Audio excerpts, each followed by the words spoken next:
비도 오고 또 날씨도 무더운 가운데 예배 자리에 지켜 나오신 성도님들께 하나님의 크신 은혜와 축복이 함께 하시기를 바랍니다. 오늘 말 잘하는 아이가 있었습니다. 말을 아주 잘해서 그 옆집에 사는 아줌마가 그 아이를 보면서 자기 집 아이는 말을 좀 늦게 트는 것 같아서 걱정이 앞섰습니다. 근데 마침 그 아이를 만날 기회가 있어서 그 아주머니가 그 아이에게 물었습니다. 너는 어떻게 그렇게 말을 참 잘하니? 그렇게 물었더니 그 아이가 싱글벙글 웃기만 했습니다. 그러자 이 아줌마가 다시 물었습니다. 내가 그렇게 말을 잘하는 무슨 비결이 있니? 라고 이야기하자 그 아이가 하는 말이 우리 엄마는 항상 좋은 말만 해줘요. 우리 엄마는 항상 좋은 말만 해줘요. 그러자 이 아주머니가 그 아이에게 다시 물었습니다. 어떤 좋은 말을 해주는데 나도 참 궁금하구나. 그렇게 이야기했더니 그 아이가 하는 말이 우리 엄마는 항상 좋은 말만 해주는데 좋은 말 할 때 신발 벗어, 좋은 말 할 때 밥 먹어, 좋은 말 할 때 TV 꺼, 좋은 말 할 때 자. 우리 엄마는 말할 때마다 항상 좋은 말만 해요 라고 이야기했답니다. 여러분 항상 좋은 말, 정말 기쁜 말, 꼭 필요한 말들이죠. 그 말이 기쁨이 되는 여러분이 되시길 바랍니다. 자, 오늘 성경에 보면 약간 재미있기도 하고 혼동스러운 이야기가 우리에게 등장합니다. 자, 이 구보로라고 하는 섬에 이 바나바와 바울이 갔다는 이야기인데요. 자, 여기 등장하는 인물들이 참으로 재미있습니다. 자, 이 구보로라는 섬에 갔는데 그것 총독 이름이 서기오 바울입니다. 지금 이 섬에 간 사람이 누굽니까? 사도 바울이 그 섬에 갔는데 그 섬의 총독이 서기오 바울이랍니다. 그리고 그 섬 도착한 섬 이 구브로라는 곳에 바보라는 곳이 있었대요. 바보. 그런데 그곳에서 누굴 만났냐면 바예수를 만났답니다. 바보에서 바예수를 만났대요. 물론 이 바예수는 이 마술사라는 뜻을 가지고 있고 뒤에 또 이름을 보니까 또 엘루마라는 이름을 가지고 불려지는 것을 보게 됩니다. 이름과 지명이 혼란스럽기도 하고 재미있게 느껴지는 이야기를 우리는 오늘 본문에서 접하게 됩니다. 여러분 우리가 알다시피 안디옥 교회는 중요한 결정을 하게 되었습니다. 그것은 바로 이 안디옥 교회를 섬기고 있었던 5명의 지도자 중에서 2명, 즉 바나바와 바울을 안수하여 세우고 그들을 파송하게 됩니다. 그래서 이 바울과 바나바가 제1차 전도 여행을 출발하게 됩니다. 우리 아시피 바울은 사도행전에서 1차, 2차, 3차 전도 여행을 통해서 복음이 예루살렘과 온 유대와 사마리아와 땅끝, 이 사마리아와 땅끝까지 전해지는, 그래서 당시 땅끝이라고 생각했던 저 로마에까지 가는 3차 전도 여행으로 나가게 되는데 오늘의 본문의 말씀이 첫 번째 바울의 전도 여행을 우리에게 소개해 주고 있습니다. 여러분 드디어 바울의 1차 전도 여행이 시작이 된 이야기를 오늘의 본문의 말씀에서 우리는 접하게 됩니다. 여기서 우리가 이제 알게 되는 2가지 사실은 이 여행이 이 바나바와 바울이 머리에서 착안된 여행이 아니라 성령의 지시에 따라서 2 사람이 바로 이 구보로라고 하는 섬으로 파송되었다는 사실을 발견하게 됩니다. 사람이 계획할지라도 그 계획을 인도하시는 분은 하나님이신 줄 믿습니다. 우리가 사도행전에서 보여지게 되는 것은 복음과 선교의 역사는 철저하게 성령이 계획하시고 성령이 함께 하시고 성령이 인도하시고 성령이 능력을 주셔서 그들이 선교 여행을 하고 있는 것을 발견하게 됩니다. 즉 성령이 기획하고 성령이 연출하셨다라고 하는 것을 발견하게 됩니다. 또 다른 한 가지는 이 여행에 있어서 바나바가 초기에 앞장서지만 이제 앞으로 가면 갈수록 이 여행을 바울이 주도하고 있다는 사실을 발견하게 됩니다. 지금까지 주목받지 못했던 바울이 전면전에 나서서 이제 이 선교 여행을 주관하고 이끌어가고 있는 것을 발견하게 됩니다. 오늘 제1차 전도 여행의 첫 행선지 구브로, 우리는 잘 모르는 섬입니다. 그러나 이 섬의 길이는 약 224km가 되고 그다음에 폭은 약 69km가 된다고 이야기합니다. 그러니까 이 섬이 좀 이렇게 긴 섬이었다라는 사실을 우리가 알 수 있게 됩니다. 그런데 이 섬에는 많은 유대인들이 살고 있었고 사울과 함께 동행했던 이 바나바의 고향이었다라고 이야기합니다. 그리고 안디옥 교회에 많은 유대인들이 있었다라는 얘기를 제가 말씀드렸는데 당시 이 안디옥이라는 도시의 인구가 약 50만 명이다. 얼마 전 우리 대전 인구와 비슷하다는 얘기를 여러분에게 기억을 환기시키기 위해서 제가 말씀드렸는데 이 50만 명 그중에서 약 6분의 1 정도가 바로 이 유대인들이었다. 그러니까 이 안디옥이라는 도시가 굉장히 큰 도시였고 제가 2번 정도 말씀드렸지만 오늘 3번째로 말씀드리자면 이 안디옥은 로마의 3대 도시 중에 하나였다. 그래서 이 로마의 수도에 있는 이탈리아 그 로마 제일 큰 도시. 2번째는 아프리카 북단에 있는 그 알렉산드리아. 이 고대 문명과 동서양의 화려한 문화가 꽃이 피었던 이 알렉산드리아. 그 거대한 그 아프리카 그리고 유럽을 연결하는 항구 도시. 그리고 소아시아의 중심 지역이라고 이야기할 수 있는 안디옥. 그래서 이 안디옥이 3대 도시 안에 들어간다. 제가 한 번만 더 얘기하면 여러분이 머릿속에 다 외워질 날이 오게 될 거라고 생각이 드는데요. 왜 하필이면 안디옥이었느냐 하는 것은 소아시아의 중심 지역이었기 때문에 이 모든 소아시아에 있는 지역들은 이 안디옥으로 통한다라고 할 정도로 안디옥은 당시 번영하고 발전한 도시였고 또 유대인들이 많이 거주했기 때문에 자연스럽게 예루살렘의 소식이 곧바로 이 안디옥 도시에 전해지고 있었다는 사실을 발견하게 됩니다. 그런데 이 안디옥 교회의 구성원들의 일부가 바로 이 구브로라고 하는 섬 출신들이었고 지금 사울이라고 하는 이 바울과 함께 전도 여행을 떠나고 있는 바나바의 고향이기도 했다라는 사실을 발견하게 됩니다. 그래서 안디옥 교회는 아마도 이 구브로로 첫 번째 선교사를 파송하고 있는 장면을 오늘 우리는 본문에서 발견하게 됩니다. 여러분, 우리가 알다시피 바나바나 바울을 유대인들이 모여있던 그 시나고게 그 지역에 갔을 때 그들이 복음을 전하는 곳이 주로 회당으로부터 시작을 합니다.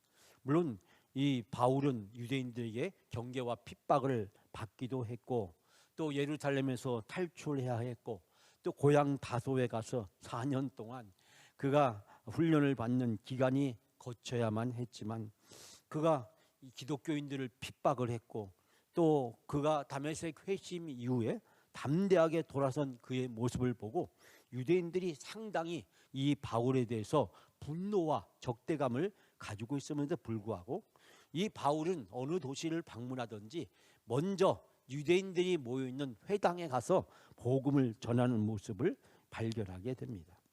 자, 오늘 본문의 말씀에 등장하는 이 구브로, 이 BC 약 22년경에 보면 이 원로원, 로마 원로원의 선거권이 있는 지역이었다라고 이야기합니다. 그러니까 이 구브로라는 섬이 그냥 우리가 생각하는 섬 정도가 아니라 로마에 있어서 지정학적으로, 정치적으로, 군사적으로 아주 중요한 역할을 하는 도시였기 때문에 원로원을 선출할 수 있는 선거권까지 부여받은 도시였다. 그래서 이 섬은 원로원의 통치 아래에서 총독이나 지방장관에 의해서 다스려졌는데 오늘 본문에 등장하는 총독 서기오 바울, 그 바울이 거짓 선지자 바예수 즉 박수를 데리고 오늘 사울과 그리고 이 바나바를 만나기 위해서 그가 등장한 모습을 발견하게 됩니다. 이것이 우리가 보기에는 약간 이상해 보이지만 당시 로마 시대에서는 이와 같은 모습이 생소한 것은 아니었다고 이야기합니다. 그 당시 로마인들은 미신이나 점성술을 신봉하는 습성을 많이 가지고 있었기 때문에 로마의 정치 심지어는 군대 장군인 지도자들도 바로 이 미술이나 미신이나 이 점성가인 이 마술가 아니면 이런 신비한 것들을 추구하는 사람들을 근처에 두고 종종 그들을 통해서 점을 치거나 미래를 예언하는 일을 아주 좋아했다라고 하는 것을 발견하게 됩니다. 로마가 훗날 멸망하게 된 혼탁한 영적 타락도 바로 이와 같은 것에서 찾아볼 수가 있게 됩니다.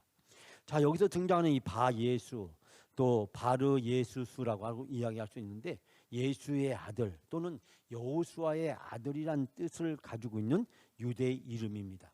그러니까 유대식으로 이름을 부르면 바예수가 되는데, 이 사람은 총독 관저에서 일하는 유대인이었고 그의 신분은 거짓 선지자로 박수였다고 이야기하고 있습니다. 이 박수는 당시의 마술적 또는 주술적 치료 행위로 하는 그런 사람들을 가리키고 있는데, 우리가 다른 말로 번역하면 이 사람을 마술사라고 이야기를 하기도 합니다.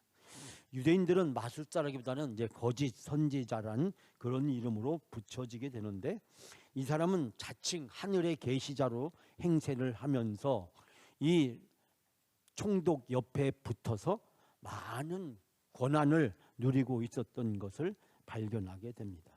그런데 유대인이었던 이 사람이 이와 같은 행위를 했음에도 불구하고 그와 같은 행위가 계속 가능했던 이유는 이곳이 로마 총독의 관저에서 그가 거주하고 있었기 때문이고, 로마 총독이 그를 강력하게 편애하고 보호했기 때문이라는 사실을 발견하게 됩니다.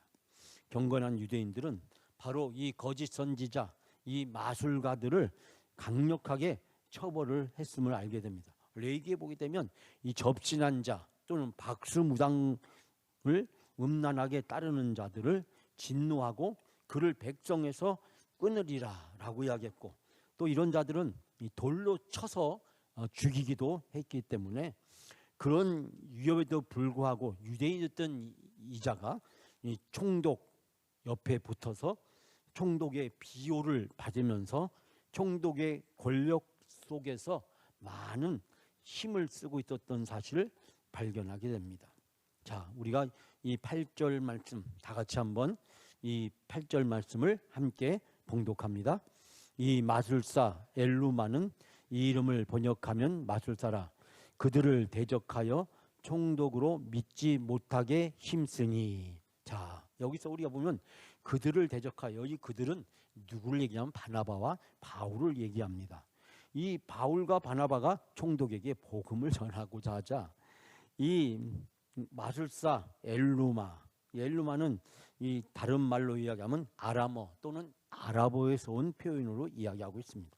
히브리식 발음을 얘기하면 아까 얘기했던 바예수가 되는 거고, 이걸 아람어나 또 당시 사람들이 흔히 사용하던 말로 번역하면 엘루마라는 이름으로 그가 불려지게 된 것을 보게 됩니다.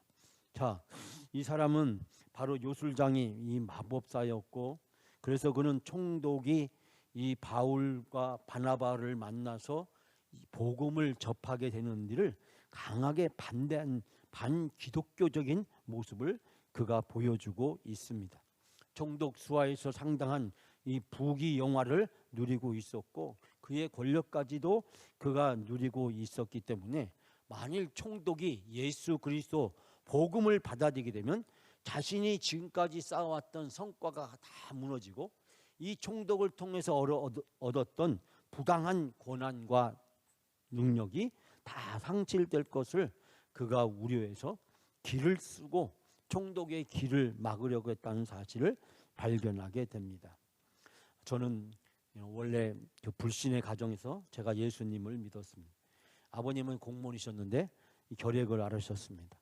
제가 어렸을 때 어렴풋이 기억나기를 2번이나 아버님이 일하시다가 쓰러지셔서 마산에 있는 없어진 지가 오래됐지만 결핵 요양원에 가셔서 요양 치료를 하고 오시기도 했습니다. 한 번은 아버님이 밖에서 일하시다가 쓰러지셔서 같이 일하는 철도국 직원들이 아버님을 집으로 이렇게 모시고 업고 왔던 기억이 나고, 또 아버지가 그 마산 요양원에 가셨다가 집에 오셨을 때 이불이나 여러 가지 것들을 가져오셨던 기억이 지금도 잃어버릴 수가 없습니다. 저희 아버님은 이 폐가 상당히 아까 말씀드렸지만 결핵을 앓으셔서 정상인의 폐에 4분의 1밖에 남아 있지 않았습니다. 그러니까 폐가 이렇게 크게 두 개가 있는데 이 한쪽 폐는 다 잘라냈고 이 한쪽 폐의 절반은 또 죽었습니다. 그래서 폐가 4분의 1밖에 남지 않았기 때문에 이 정상적인 우리가 숨을 한 번 쉴 때 저희 아버지는 24번을 쉬어야만 했습니다. 정말 힘들고 어려운 삶을 사셨는데 그때 제가 대학에 가서 예수님을 믿고 교회에 나가게 되자 이 집안에서 많은 반대에 부딪히게 되었습니다. 형제들이나 뭐 심지어는 매형들까지 다 나서서 저에게 제가 예수 믿는 것을 반대를 하고 심지어는 어머니 친구 되신 아주머니들도 오셔서 저한테 너 예수 믿으면 안 된다. 응? 너 아버지가 어떻게 살았는지 아니? 너희 아버지가 그렇게 쓰러져서 다 죽을 뻔했을 때 구슬을 해가지고 점쟁이가 할아버지 할머니 산소를 옮기라고 해서 옮겼는데 그래서 너희 아버지가 살아났다라고 이야기를 하면서 네가 예수를 믿게 되면 어떻게 되겠냐라고 이야기를 했습니다. 저희 안방 농우에는 신주단지가 있었고 어머니는 수시로 새벽이나 절기 때마다 정화수를 떠놓고 빌었던 기억이 생생하게 납니다. 샤머니즘, 무당, 굿, 점을 치는 것 이것이 저희 집안의 생사화복을 좌우하는 것으로 저희 부모님들은 또 그 주변에 있는 많은 사람들은 받아들이고 있었다라는 사실을 저는 어렸을 때부터 많이 경험하게 되었습니다. 이런 샤머니즘의 그 영적 악한 영향력은 우리 한국의 많은 종교들을 오염시키고 또 한국에 있는 많은 영적인 것들을 타락시켰던 것을 보게 됩니다. 그래서 많은 영성학자들은 공통적으로 하는 얘기가 한국의 영성의 뿌리에 이 샤머니즘이 있다. 그래서 불교도 유교도 또 기독교도 이 샤머니즘의 영향으로부터 벗어나지 못했다. 1980년대라고 생각이 듭니다만 이 베레아 귀신론이 이 중부지역 이 대전을 뒤흔들었던 적이 있었습니다. 많은 목사님들과 그 성도님들이 베레아 귀신론에 빠져들었는데 이 베레아 귀신론은 이 모든 것을 귀신의 역사로 해석하는 기본적인 관점을 가지고 있습니다. 그때 제가 대전 영락교에서 목회할 때였는데 그때 어느 새신자 가정을 신방을 했는데 그 새신자 되신 분은 한전연구원이었습니다. 서울의 세문안교회가 대전에 와서 이 한전에서 설교하시는 목사님이 설교를 잘한다고 해서 또 그 교회에 출석을 하게 되었습니다. 뭐 그 목사님 이름을 제가 말할 수는 없지만 그러나 그 목사님은 이 베레아 귀신론에 심취해 있었던 분으로 알려져 있었습니다. 근데 그 젊은 부부가 그 교회에서 회개 집사까지 하다가 그 교회를 떠나서 대전 영락교회로 왔는데 그분이 하는 말씀이 새벽 기도에 가서 기도를 하다 보면 강단에서 검은 옷을 입은 사람이 춤을 춘다는 거예요. 검은 옷을 춤을 춘다는 거. 뭐 그 다음에 보면은 이제 목사가 나와서 설교를 하게 되는 거죠. 영적으로 도저히 견딜 수가 없어서 자기가 그 교회 회개 집사지만 그 회개 집사를 내려놓고 영락교로 오게 되었다라는 간증을 듣게 되었습니다. 그분들은 특별히 기도원이나 아니면 성령을 추구하는 그런 분이 아니었고 공부도 많이 했고 그리고 아주 지적인 그런 신앙을 가진 사람들이었는데 이 교회에서 그런 영적 체험을 하게 되면서 그 교회를 떠났던 이야기를 저에게 해주었던 기억을 잃어버릴 수가 없습니다. 제가 나중에 알아보니까 그 목사님은 이 베레아 귀신론에 상당히 심취해 있었고 그 교단으로부터 상당히 경고를 받고 다시는 그 베레아 귀신론을 추종하지 않겠다라고 서약을 했다는 이야기를 들었습니다. 좀 말이 좀 길어졌습니다만 바로 이 샤머니즘 그 배후에 악한 사탄과 마귀의 농단이 있다는 사실이고 이 베레아 귀신론이 이 중부 지역 대전을 중심으로 많은 목회자들과 성도들에게 모든 것을 귀신의 역사로 해석하고 접근하려고 하는 그런 시도들이 이단으로 결국은 지목이 되었던 것을 보게 됩니다. 제가 여기서 베레아 귀신론에 대해서 말하고자 하는 것이 아니라 한국인이 바로 이런 샤머니즘에 많이 쫓아서 영향을 받고 있는 신앙과 영성을 가지고 있다는 사실입니다. 오늘 본문에서 이 바나바와 바울과 그리고 바예수라고 하는 엘루마 사이에 영적 전쟁이 일어납니다.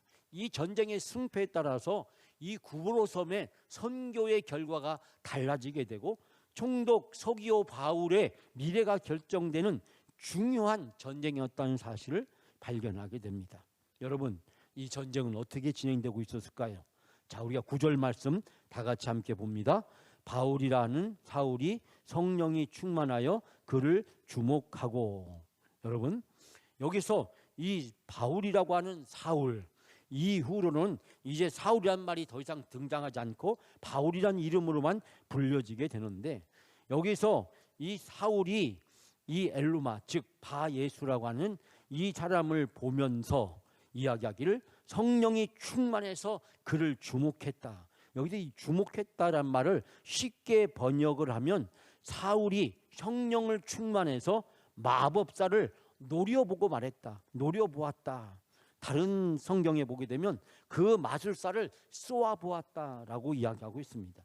즉 성령이 이때 바울에게 역사하셨고, 바울은 영적으로 이 엘루마 즉 바예수의 영성을 올바로 분별할 수 있는 능력을 주셨고, 그 성령이 강하게 바울을 통해서 역사하고 계신 것을 여기서 발견하게 됩니다.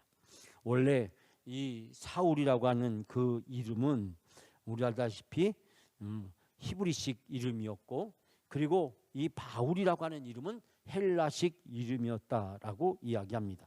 당시 사람들은 이렇게, 특히 유대인들은 유대 공동체에서 쓰여지는 이름과 또 유대 공동체 밖에서 쓰는 이름을 가지고 있었던 것을 발견하게 됩니다. 어떤 분들은 이 예수 즉 사울이 예수님을 만난 이후에 그가 변화가 되어서 그 이름을 바울로 바꿨다라고 이야기를 하고 있고, 저도 제가 대학생 때 성경 공부 때 그렇게 공부를 했는데, 많은 성경학자들은 그렇게 표현하지 않고 이 사울이 이 로마식 이름으로 이 표현해 보이는 것, 그리고 유대식으로 표현하는 때 이 바울이었다라고 이야기를 하고 있습니다. 자, 여기에서 우리가 발견하게 된 것은 성령이 충만했다는 사실입니다. 모든 악령과의 싸움에서 승리를 이끄는 것은 성령의 역사였고, 거짓 선지자와 대결하고 성령이 충만한 이 바울의 모습을 부각시킴으로써 이제까지 앞세웠던 바나바로부터 이야기의 초점이 이제 바울로 옮겨가고 있고, 이제 이 악한 영을 가잡혔던 이 마술사에서 이제 성령이 충만한 바울에게로 영적인 초점이 옮겨져 가고 있는 것을 발견하게 됩니다. 자, 이 자의 정체는 무엇입니까? 10절 말씀에 이렇게 표현하고 있습니다. 다 같이 10절 함께 봉독합니다. 이르되 모든 거짓과 악행이 가득한 자요 마귀의 자식이요 모든 의의 원수요 주의 바른 길을 굽게 하기를 그치지 아니하겠느냐. 자, 이 말을 쉽게 번역해 보면, 너 속임수와 악행으로 가득 찬 악마의 자식아, 모든 정의의 원수야. 너는 주님의 바른 길을 굽게 하는 일을 그치지 못하겠느냐라고 이야기하고 있습니다. 즉 여기에서 바울은 이 엘루마 바예수의 그 정체를 폭로하고 있습니다. 여기서 특별히 우리가 이제 알 수 있게 되는 것은 거짓과 악행이 가득한 자고 또 마귀의 자식이라고 표현하고 있는 것을 보게 됩니다. 한마디로 이 표현을 성경학자들은 뭐라고 얘기하냐면 사기꾼이다라고 하는 것입니다. 즉 이 본문에 등장하는 엘루마 바예수는 사기꾼이었다는 사실입니다. 그래서 거짓 영을 해석을 하면서 사람들을 혼란에 빠뜨리고 사람들에게 두려움과 겁을 주어서 사람들로 하여금 자기의 메시지를 따르도록 하는 거짓 선지자였다라고 이야기를 하고 있습니다. 우리가 이 본문의 말씀에서 바로 이 엘루마 즉 거짓 선지자, 이 마술가의 이 정체가 명명백백하게 드러나는 것을 발견하게 됩니다. 사랑하는 여러분, 그 결과 그는 어떻게 되었습니까? 11절에 이렇게 말씀하고 있습니다. 다 같이 11절 함께 봉독합니다. 보라, 이제 주의 손이 내 위에 있으니 내가 맹인이 되어 얼마 동안 해를 보지 못하리라 하니 즉시 안개와 어둠이 그를 덮어 인도할 사람을 두루 구하는지라. 아멘. 자, 여기서 사도 바울은 이제 그 엘루마, 즉 마술사 바 예수에게 선포합니다. 보아라, 이제 주의 손이 너를 내리칠 것이니 내가 눈이 멀어서 얼마 동안 햇빛을 보지 못할 것이다. 말이 끝나기가 무섭게 안개와 어둠이 그를 덮쳤고 그는 그 순간 그 앞을 더듬으면서 손을 잡아 자기를 이끌어줄 사람을 찾았다라고 이야기하고 있습니다. 총독 옆에서 신비한 영적 능력을 가지고 막대한 권력과 권한을 행세하면서 이 총독뿐만 아니라 이 구브로 사람들을 어두운 영으로, 악한 영으로 지배했던 이 엘루마가 순식간에 눈이 멀어버리는 놀라운 역사를 여기서 우리는 발견하게 됩니다. 바울은 성령의 능력과 권능에 힘입어서 바로 이 자를 심판했고 이 자는 순식간에 눈이 멀었다는 사실을 우리에게 소개해 주고 있습니다. 여러분, 저는 이 장면에서 사도 바울이 자기도 다메섹에서 눈이 멀었을 때의 모습이 떠올랐을 것입니다. 부활하신 예수 그리스도를 핍박하다가 그가 이제 다메섹에서 눈이 멀었던 그 죄 때문에 눈이 멀었던 자기 자신의 모습이 떠올랐습니다. 죄는 눈을 가리고 죄는 분별력을 잃어버리게 만듭니다. 죄는 우리의 영적인 눈을 가리우고 보아야 될 것을 보지 못하는 우리로 하여금 영적 맹인으로 전락하게 만든다는 사실을 여기서 우리는 발견하게 됩니다. 사도 바울이 성령의 능력과 권능에 힘입어서 이 엘루마를 그 자리에서 심판할 수 있었던 것은 사도 바울의 능력이 아니라 성령의 임재하심과 역사였다는 사실을 우리가 이 말씀을 통해서 깨닫게 됩니다. 우리는 여기서 우리가 알게 되는 명백한 사실은 바로 영적 전쟁은 오직 성령에 의해서 승리할 수 있다는 사실입니다. 우리가 말씀을 통해서 올바른 영적 분별력을 갖고 우리가 기도해서 성령의 충만함을 받게 될 때 우리가 영적 싸움에서 온전히 승리할 수 있다는 사실을 오늘의 본문의 말씀에서 발견하게 됩니다. 즉 바나바와 바울을 이끌으신 것은 성령이셨고 바울에게 능력을 주어서 이 엘루마, 이 박수, 이 마술사를 눈을 멀게 한 것도 성령의 능력이었고 성령의 역사하심이었습니다. 성령은 악한 영을 제압하시고 악한 영과의 영적 싸움에서 온전히 승리할 수 있도록 우리를 이끌어 주십니다. 그렇기 때문에 우리는 간절히 하나님의 영이 우리 가운데 함께 임하시기를 성령의 충만함을 갈급히 사모하고 성령이 우리 가운데 온전히 임재하실 때 우리는 성령의 능력으로 우리를 끊임없이 하나님과 우리 사이에 이간질을 하는 그 악한 영과의 싸움에서 승리할 수 있게 되는 줄 믿습니다. 여러분, 우리가 할 수 있는 것은 아무것도 없습니다. 우리는 능력이 없고 우리는 결코 이 악한 영과의 싸움에서 이길 수가 없습니다. 이 악한 영과의 온전한 싸움에서 승리할 수 있는 것은 영적 분별력과 결국 성령의 충만함을 힘입게 될 때 우리가 이 영적 전쟁에서 온전히 승리할 수 있게 된다는 사실을 발견하게 됩니다. 여러분, 바울과 바나바를 구브로에 보낸 것, 그리고 총독 서기오 바울 앞에 서게 된 것, 그 앞에서 마술사 엘루마를 제압하게 된 것, 그 모든 것들에 대해서 오늘의 본문은 단 한마디로 표현합니다. 성령이 충만하여. 성령이 충만하여. 바울과 바나바가 성령이 충만하여 성령이 가득 차서 성령의 능력으로 온전히 승리할 수 있었다라고 우리에게 가르쳐주고 있습니다.